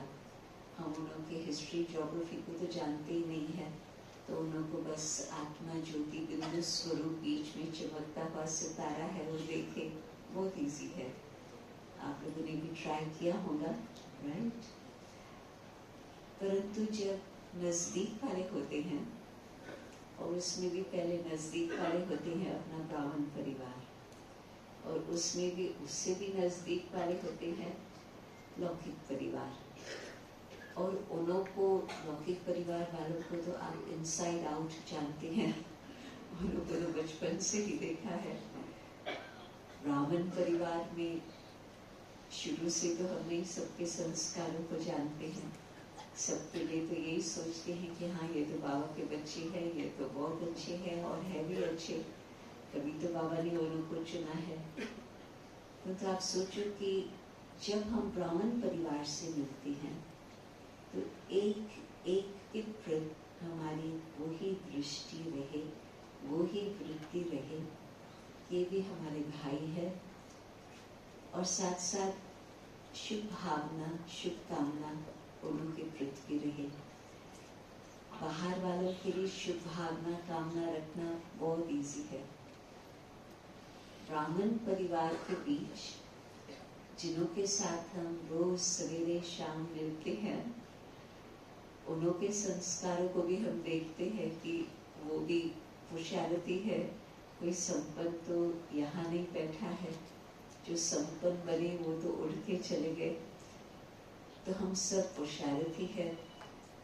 तो पुरुषार्थी ब्राह्मणों को देख करके कई बारी कई प्रकार के संकट चलते हैं, परंतु यदि हमारा अभ्यास होगा तीसरे नेत्र से हर आत्मा को देखना, तो हम क्या देखेंगे? उनके गुणों को देखेंगे, उनकी अच्छाई को देखेंगे। आप सोचो कि जबकि भगवान ने उस आत्मा को चुन करके अपना बना करके रखा है, कितनी विशेषताएं होंगी। मामा की एक बात याद आती, जब आप सोचो 60 कुमारियां, और वो भी कोई बड़े आयु वाली नहीं थी, तो 60 कुमारियां जब आकर के इकट्ठी रही एक ही स्थान पर, और दिन भर उन्हों की ही शक्लें देखो, बाहर कहाँ जाने का तो मौका ही नहीं था, संभव ही नहीं था, क्योंकि बाहर तो कुछ और ही वातावरण था। तो ऐसे समय पर बस अंदर ही अंदर हम बंद बैठे हैं, तो एक दो की छोटी छोटी बातें भी जल्दी नोट होती है। तो ठीक कह रही हूँ, इससे कब कब मिलो, या दिन में एक बार मिलो, 2 बार मिलो, इतना नोट नहीं होता।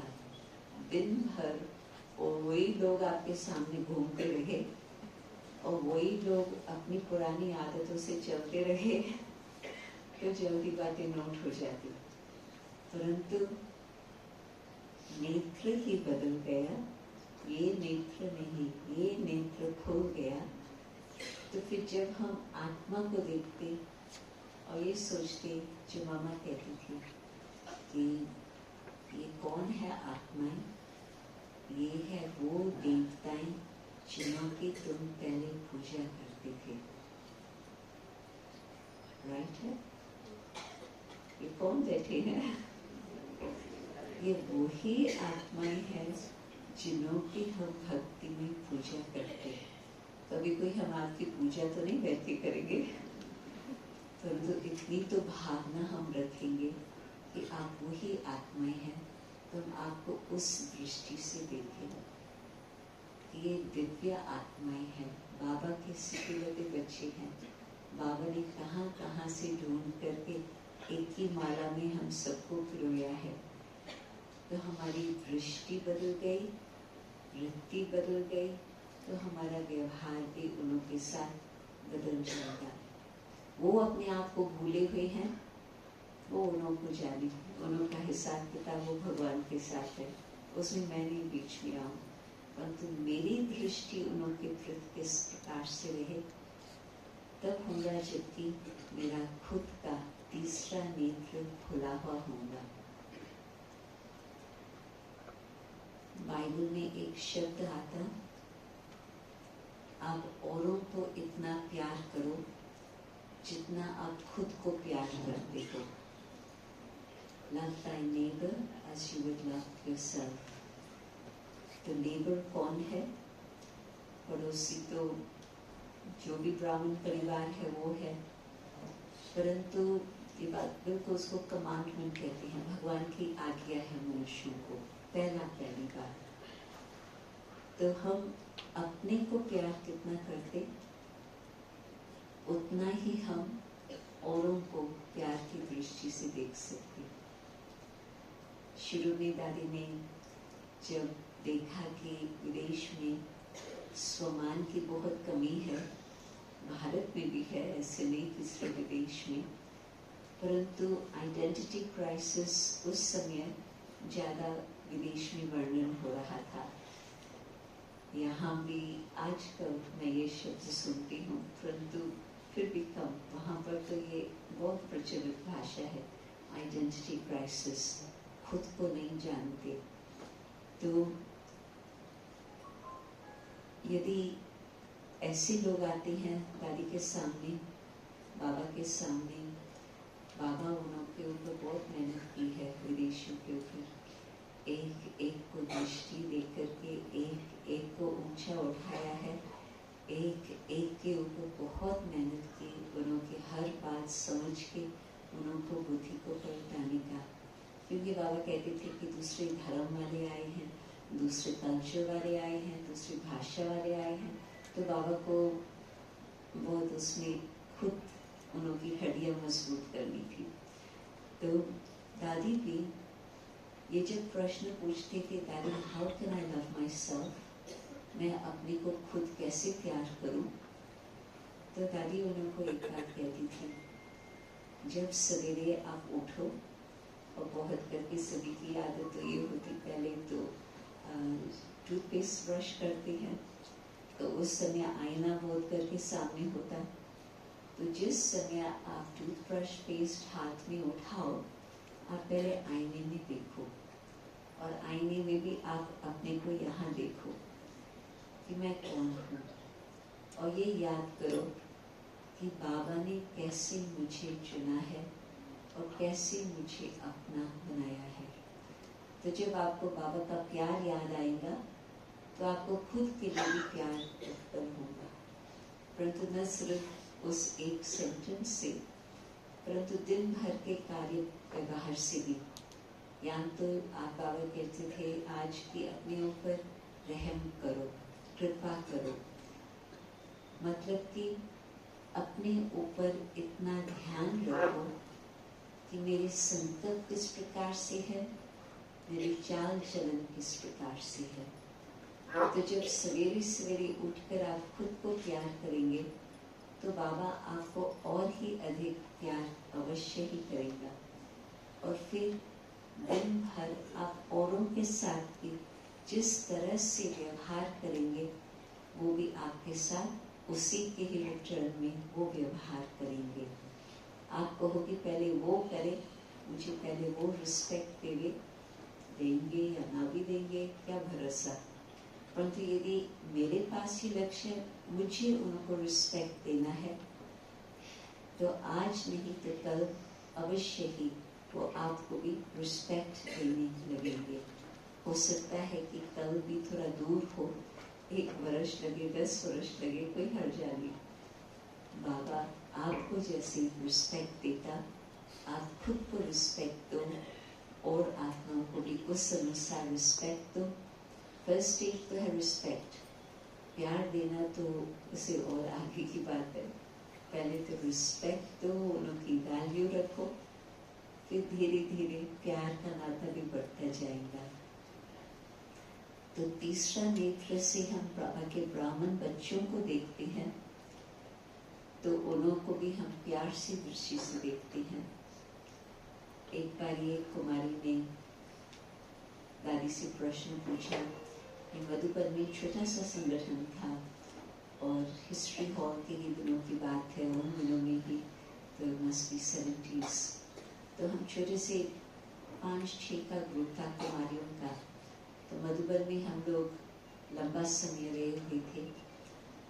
तो दादी की तबीयत उन दिनों में भी ठीक नहीं थी, तो दादी लेटी हुई होती थी अपने कमरे में, जो जहाँ पर हिस्ट्री हॉल है पीछे एक छोटा सा कमरा है, बाजू में 2 बड़े कमरे हैं, तो पीछे छोटा सा कमरा, तो दादी का वो कमरा था बिल्कुल छोटा सा।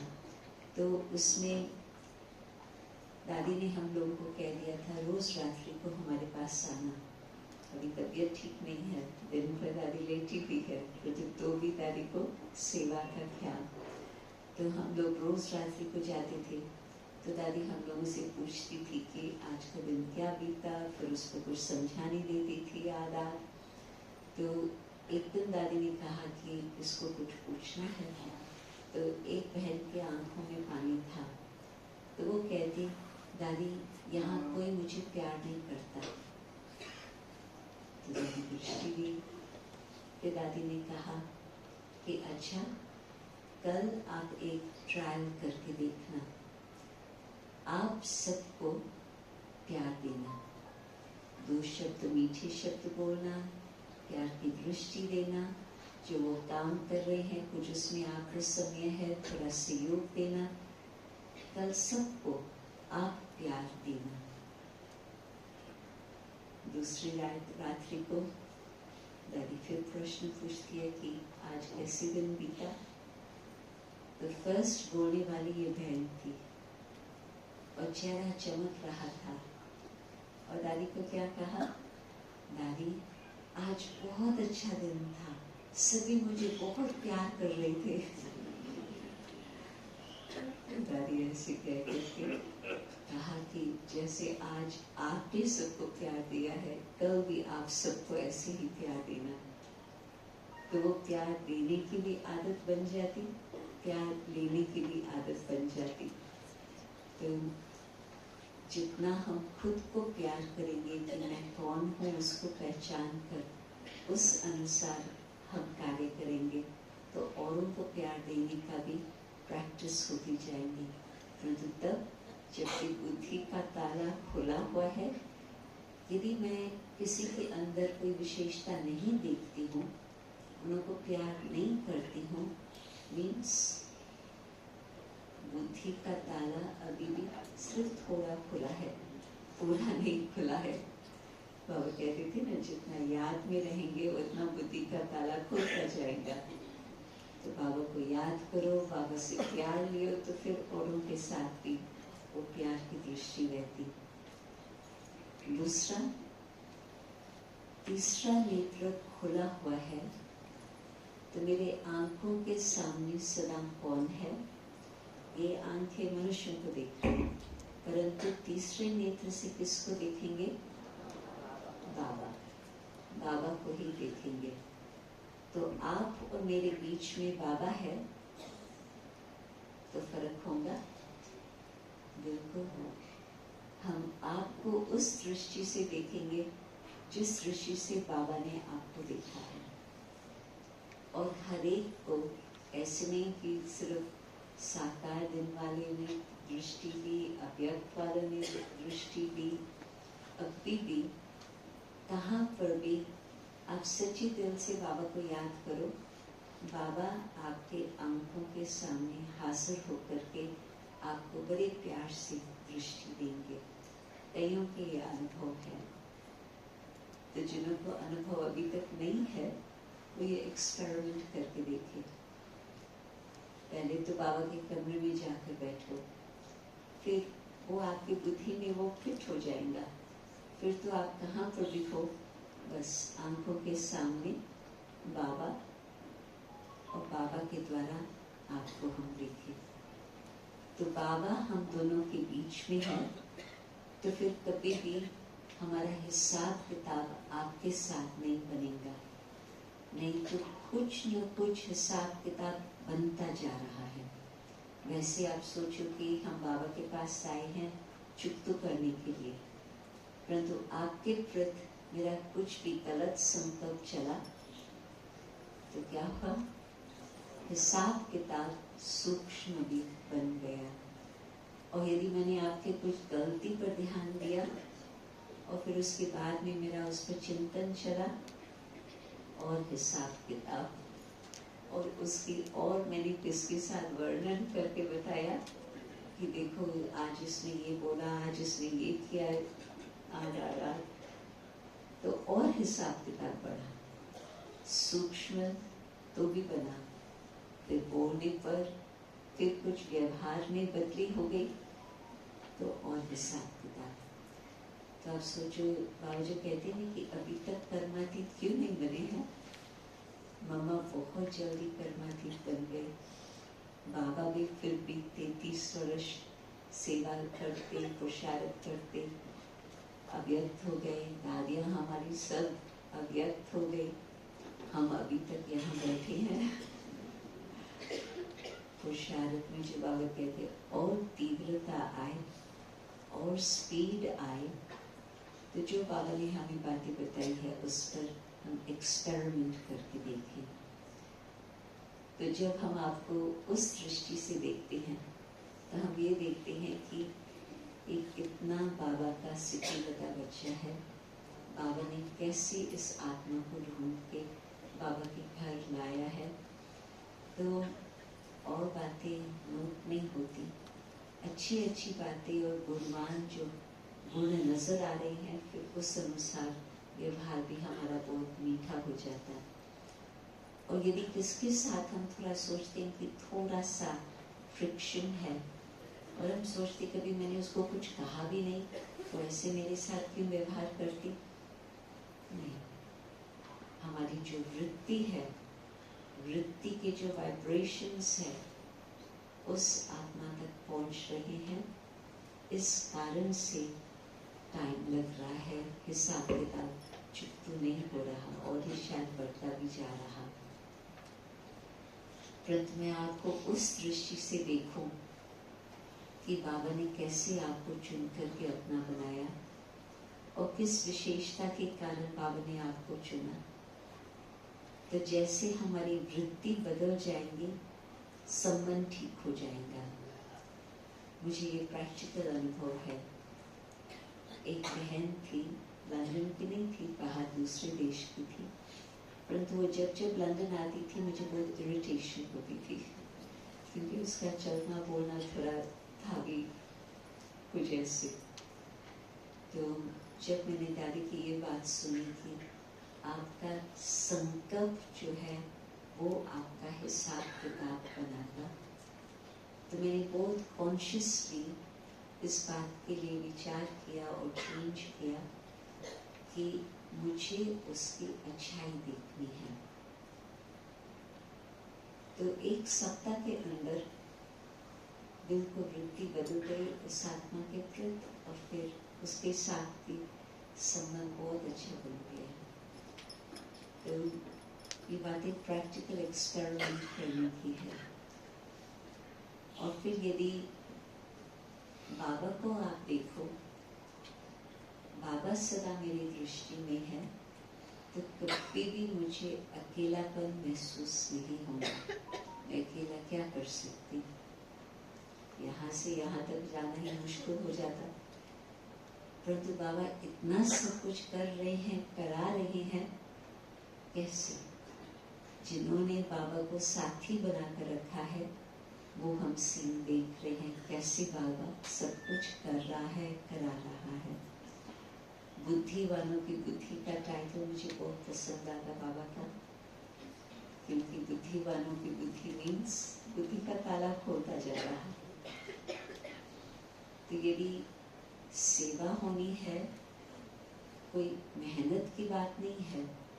बाबा किसी को भी बुद्धि को टच करके उसको साथी बना करके उनके द्वारा सेवा करा सकते। तो पहले तो जैसे आज बाबा ने बहुत प्यार से बोला कि आप सब बाबा के बच्चे बाबा के मददगार हो, तो पहले मैं अपने लिए सोचूं कि बाबा का मुझे क्या मदद करनी है। हम बाबा से मदद सदा लेते हैं, परंतु बाबा इतना नम्रता से कहते हैं कि मेरी मदद करो, तो हम क्या मदद कर सकते? याद के बल से और साथ साथ पवित्रता के बल से। जो विश्व के लोगों को मालूम नहीं है कि पवित्रता क्या होती, और हम बच्चों को बाबा ने बहुत अच्छी तरह से वरदान दे करके पावन बनाया है। और आगे बिल्कुल जिसको चमकता हुआ हीरा, बाबा चमकता हुआ हीरा बना रहे हैं। तो मुझे बाबा को उस दृष्टि से देखना है कि बाबा ने मेरे लिए क्या किया है और अब मुझे बाबा के प्रति क्या करना है। बाबा के पास लंबी लिस्ट होती है जो बच्चे भेजते हैं, बाबा इसमें मदद करो, बाबा ये करो, बाबा ये करो। जैसे भगत लोग होते हैं ना, वो भी बाबा भगवान के सामने जब जाते हैं कोई न कोई आश लेके जाते हैं कि ये आश है, ये आश है, ये आश है, ये है। बहुत कम भगत होंगे जो बिगर आशा से बिल्कुल शांति से उस देवता के प्रति, देवी के प्रति से प्यार की भावना हो और कुछ न हो। तो भगवान को भी देख करके जानना इतना फास्ट नहीं होता। थोड़ा हम जान लेते और समझ जाते हमने तो बहुत जाना है, परंतु नहीं, हमको और भी थोड़ा और आगे गहराई से भगवान को जानना बहुत ही आवश्यक है। नहीं तो हमारी गलत एक्सपेक्टेशंस रह जाती है भगवान से। हम सोचते हैं कि मैंने इतना किया, बाबा ने क्यों नहीं मुझे मदद की। मैंने इतना कहाँ किया, मैंने इतना ही किया, हमारी दृष्टि में था मैंने बहुत किया। नहीं, विश्व का मालिक, विश्व का रचयिता उसके हिसाब से मैंने इतना भी किया तो भी कुछ भी नहीं किया। परंतु यदि बाबा के लिए हम ये कहते हैं मन में कि बाबा ने आपने सब कुछ दिया है, क्या नहीं दिया है, वही मुश्किल बात है सोच करके लिस्ट बनाने के लिए। अब ये नहीं बाबा को कह सकते कि मैंने ये किया तो आपको ये करना चाहिए, नहीं। भगवान के साथ ऐसे व्यापार नहीं करना होता। भगवान से तो दिल से जो आप करेंगे, प्यार से करेंगे, इतना भी किया तो भी भगवान आपको इतना देगा। मालूम है 1000 गुना मदद देने वाला भगवान बैठा है। हिम्मत छोटी सी रखो, बस बिल्कुल जो बाबा ने अभी कहा, एक कदम हिम्मत का, भगवान 1000 कदम आपके साथ मदद करके जो भी कुछ कार्य है वो बिल्कुल संपन्न कर ही लेगा। तो हमारे मन में वो भगवान के प्रति वो थैंक्स की फीलिंग कि बाबा आपने इतना सब कुछ हमें दिया है। कुछ बात वही नहीं है जो हम कहें कि बाबा हमको चाहिए, कुछ रहा हुआ है। तो जितना आपने भगवान को जानना उतना आपके मन बिल्कुल भरपूर इच्छा मात्र में पवित्र गया, जिसमें भगवान को कुछ मांगने की तो जरूरत ही नहीं। और ही जितना दे रहा है हम सोचते हैं कि रिटर्न में बाबा को कब हम पूरा दे सकते हैं, रिटर्न का हिसाब है ही नहीं। दियो बाबा को थोड़ा और बाबा देगा, थोड़ा दियो और मिलता, तो वो हिसाब तो चुकता होने वाला है ही नहीं, परंतु वो दाता है। परंतु मैं रिटर्न क्या दूं, तो वो मुझे सोच करके वो सब कुछ हमें बाबा को देना ही है। इस हिसाब से अपने जीवन परिवर्तन के हिसाब से। और जो बाबा कहते हैं अन्य आत्माओं को भी रास्ता दिखाओ, वो हम भगवान को भी रास्ता दिखाएं। भगवान ने हमें रास्ता दिखाया और हम औरों को रास्ता दिखाएं, तो हमने थोड़ा सा भगवान को रिटर्न दिया। तो तीसरे नेत्र से बाबा को देखते जाओ तो आपका भगवान के साथ गहरा संबंध, बहुत समीपता का संबंध बनता जाएगा। और तीसरी बात, लास्ट बात में कहेंगे, ड्रामा को भी आप तीसरे नेत्र से देखो। इन 2 नेत्रों से ड्रामा को देखते हैं तो अटक जाते हैं, पता नहीं कौन सा कर्म का हिसाब किताब है ये, पता नहीं ऐसे क्यों हुआ। नहीं, ड्रामा के ऊपर भी आत्मा जितनी अचल अडोल, तो जैसे आज बाबा ने कहा बड़े पेपर्स तो आने वाले हैं, परंतु बड़े पेपर्स तो जब आए हम तैयार होंगे। आप सोचो कि टीचर हमेशा चाहता है कि स्टूडेंट पास हो, उसके पास और कोई संकल्प नहीं होता, अपने मान शान के लिए भी नहीं, जिसके लिए मैंने मेहनत की है वो जरूर पास हो तो उसकी आगे भी जीवन अच्छी बनेगी। तो भगवान के साथ तो बहुत लंबा हिसाब है। बाबा चाहते हैं कि हम अच्छी तरह से पास हो, ताकि फिर सारी तलब में हमें उसका सुख मिले लास्ट तक। मैं देखती हूँ आप लोग जो बैठे हैं सुखी बैठे हैं, राइट? लौकिक हिसाब से भी सब हाँ कह रहे हैं। किसने किया? बाबा ने हमें सारे तलब का वर्षा सुख का दिया। बीच में कुछ न कुछ हिसाब किताब आया भी, परंतु फिर भी भगवान ने उसमें भी मदद की। परंतु आज के समय तक भी हमें सुख मिल रहा है क्योंकि भगवान ने इतना भरपूर किया। तो ड्रामा अच्छा नहीं है? ड्रामा तो बहुत अच्छा है।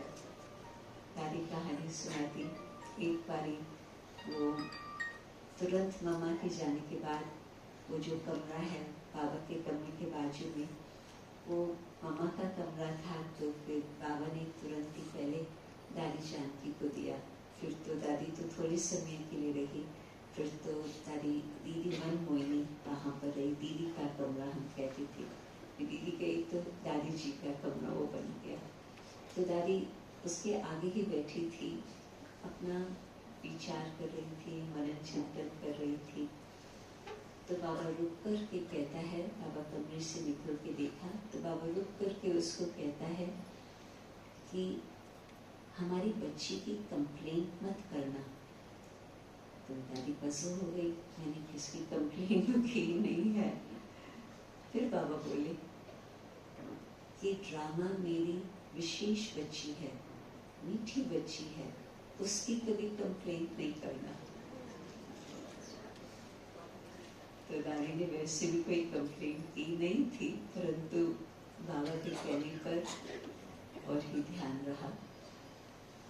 तो बाबा को ड्रामा बहुत पसंद है। क्यों? क्योंकि बाबा और ड्रामा ताल में ताल मिला करके चलते हैं। बाबा कहेगा कि ड्रामा में था, और ड्रामा क्या कहेगा, बाबा ने किया। तो दोनों का आपस में बहुत समीप, बिल्कुल कट्ठे चल रहे हैं। ऐसे नहीं कि ड्रामा एक कदम आगे बाबा पीछे, या बाबा एक कदम आगे ड्रामा पीछे, नहीं, कट्ठे चल रहे हैं। इस कारण से बाबा को ड्रामा मीठा लगता है। आज भी जैसे कहा, पुरुषोत्तम संगम कल्याणकारी युग, फिर दोबारा ये युग नहीं आएगा, 5000 वर्ष के बाद ही आएगा। तो यदि हम ड्रामा की कंप्लेंट करते हैं, इसका मतलब हमने तीसरे नेत्र से ड्रामा को नहीं देखा। ठीक है, ड्रामा को आप बाबा जैसे ड्रामा को देखता, हम ड्रामा को उस तरह से देखें, बेहद की दृष्टि से। अभी थोड़ी बहुत नीचे ऊपर बात हुई, कोई हर्जा नहीं। बेहद का ड्रामा क्या है, और ये नीचे ऊपर बात भी हुई, कुछ सीखने को मिला। ड्रामा ने हमें वो लेसन सिखाए हैं जो बाबा कोशिश कर रहे थे और हम नहीं सीख पा रहे थे, आकर फिर ड्रामा को सिखाना पड़ा।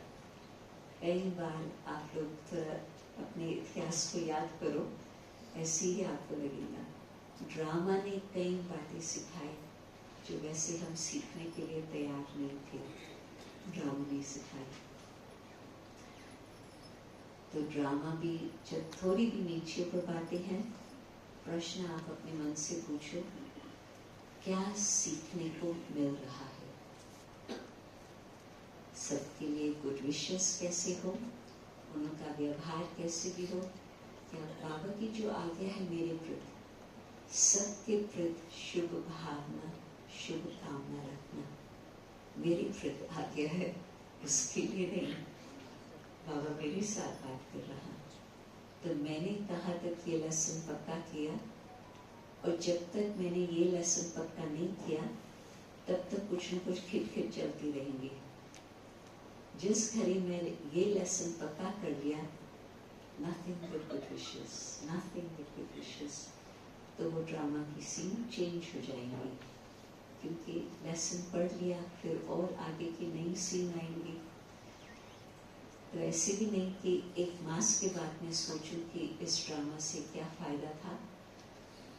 जैसे ड्रामा चल रहा है, उस समय ही मैं सोचूं आत्मा को क्या फायदा हो रहा, तो वो ड्रामा की सीन जल्दी चेंज हो जाएंगे, और हिसाब किताबी जो था जल्दी चुप हो जाएगा। तो ड्रामा को हम मीठा समझकर चले, तीसरे नेत्र से सदा देखें, तो कल्याण ही कल्याण, सदा ही कल्याण नजर आएगा। भावना बहन को और सारी टीम को बहुत बहुत धन्यवाद।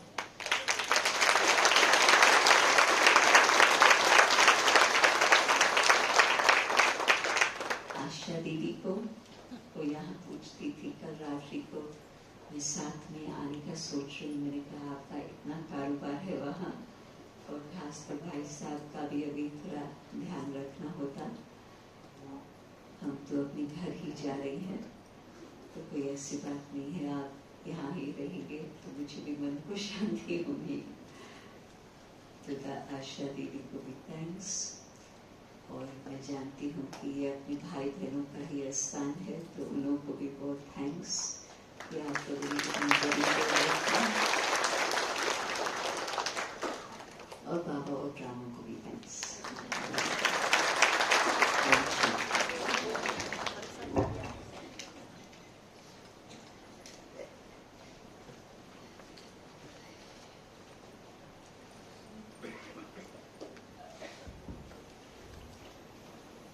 गढ़े कौन से शब्द में जो करे भावना का इजहार, बेमायने हैं शब्द वहां जब शब्दों से ऊंचे हो उद्गार, शब्दों से ऊंचे हो उद्गार।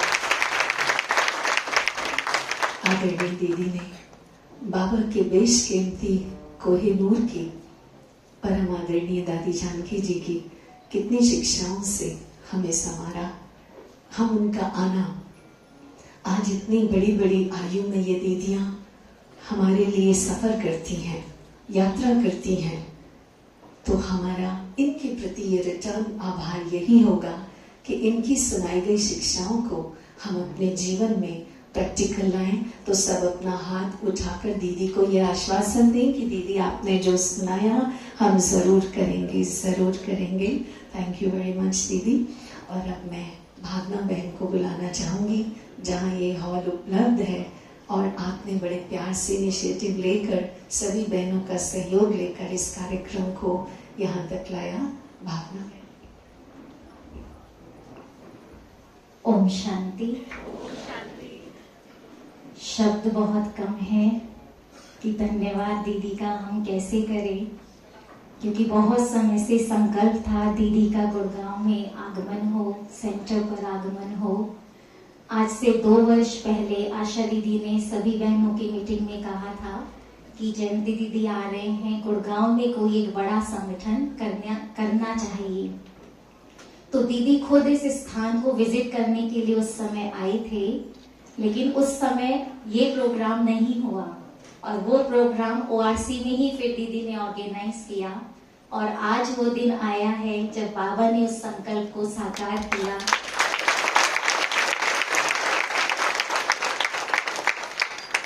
और आज से 2 हफ्ते पहले दीदी ने खुद गाड़ी में ही बैठ कर के डेट दी कि 8 और 9 को मैं आ रही हूँ। आप 9 तारीख का भले प्रोग्राम रखें, लेकिन छोटा सा रखना। तो 31 तारीख का हमारा प्रोग्राम गुड़गांव का बड़ा कैंसिल हुआ, रैली जोन का था। तो दीदी को संकल्प दिया कि दीदी वो प्रोग्राम कैंसिल हुआ है तो यहाँ पर करें। तो दीदी ने भी खुले दिल से, और रोज दीदी फोन करते थे, भावना मुझे सब बताओ, एक एक बात बताओ। रात के 10:30 बजे भी दीदी का फोन आया, आशा दीदी का, कि क्या तैयारी हुई है, क्या प्लानिंग की है। सारा प्रोग्राम शेड्यूल दीदी ने एक एक बैठ के सुना। तो इसमें हमारा कुछ भी इनिशिएटिव नहीं है, लेकिन करण करावनहार बाबा और हमारे निमित्त बड़ी जो दीदियां हैं उनकी ही छत्र छाया में हम पल रहे हैं। और आगे भी बड़ों की गाइडेंस ऐसे ही हमें सदा मिलती रहे। और दीदी सिर्फ आज नहीं, लेकिन आगे भी ऐसे ही ब्राह्मणों की सभा में आप बार बार आते रहें। तो दिल से, बहुत दिल की गहराइयों से शुक्रिया, शुक्रिया और शुक्रिया। थैंक यू दीदी। अभी 2 मिनट हम सब दीदी से पुनः दृष्टि लेंगे और पहले दीदी प्रस्थान करेंगे। आप सभी यहाँ बैठे रहेंगे और टीचर बहनें पहले प्रस्थान करेंगी। ऊपर उड़ान एक रूम है, दीदी वहाँ सभी से मिलेंगे। और सभी भाई बहनों के लिए भोग की व्यवस्था नीचे भी है और ऊपर एक प्रकृति रूम है, हॉल है, वहाँ टेबल और चेयर्स का प्रबंध है। जो भाई बहनें आराम से बैठ कर के करना चाहते हैं ऊपर भी जा सकते हैं। और हमारे उमेश भाई जी का भी बहुत बहुत थैंक्स है। उमेश भाई जी एक बार हाथ हिलाएंगे। आपके सहयोग से आज ये इनका ही कॉम्प्लेक्स है, इटर्नल ओएसिस, और आपने बड़े प्यार से सभी को निमंत्रण दिया। और ऊपर एक मेडिटेशन हॉल भी बनाया है, वहां भी आप 2 मिनट जरूर विजिट करें। तो वहां भी आप अपने प्रकंपन वाइब्रेशन जरूर फैला के जाएं। ओम शांति। योग के बाद निकिता बहन ORC के प्रोग्राम्स का अनाउंसमेंट करेंगे। आप सभी 5 मिनट के लिए बैठेंगे।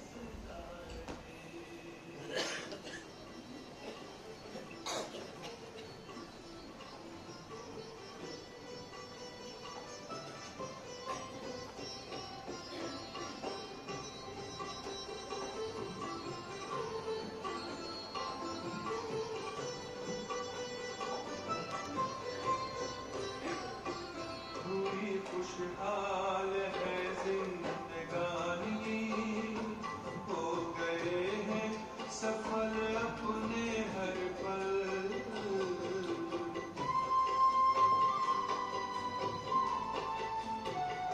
स्नेह सागर में से समाए, मिट गई मन की है सारी हलचल।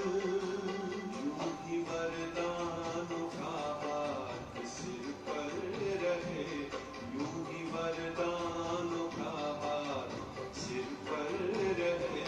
हम दुआओं से दामन सजाते रहे, आपका प्यार बाबा बरसता रहे। आपका प्यार बाबा बरसता रहे। हम सितारे यूं ही जगमगाते रहे, आपका प्यार बाबा बरसता रहे।